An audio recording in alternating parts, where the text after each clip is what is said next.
Isang umaga, pinapunta ng ina si Little Red Riding Hood sa bahay ng kanyang lola na may sakit. Anak, dalhin mo itong basket ng pagkain sa lola mo. Huwag kang makikipag-usap sa mga estranghero. Opo, inay. Mag-iingat po ako. Habang naglalakad si Little Red Riding Hood sa madilim na gubat, nakasalubong niya ang isang tusong lobo. Saan ka pupunta, munting bata? Papunta po ako sa bahay ng lola ko. Pinagplanuhan ng lobo na unahan si Little Red Riding Hood sa bahay ng lola.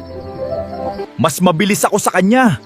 Mauuna ako sa bahay ng lola niya.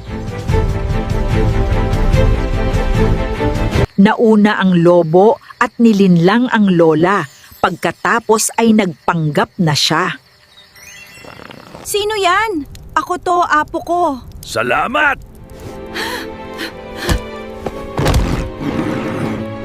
Dumating si Little Red Riding Hood at napansin niyang kakaiba ang itsura ng kanyang lola. Lola, bakit po malalaki ang inyong mata? Para makita kita ng mabuti. Bakit po malalaki ang inyong tenga? Para marinig kita. Bakit po malalaki ang inyong ngipin? Para kainin ka.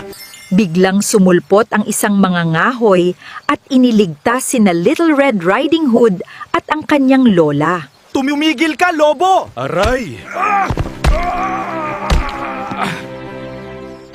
Salamat po.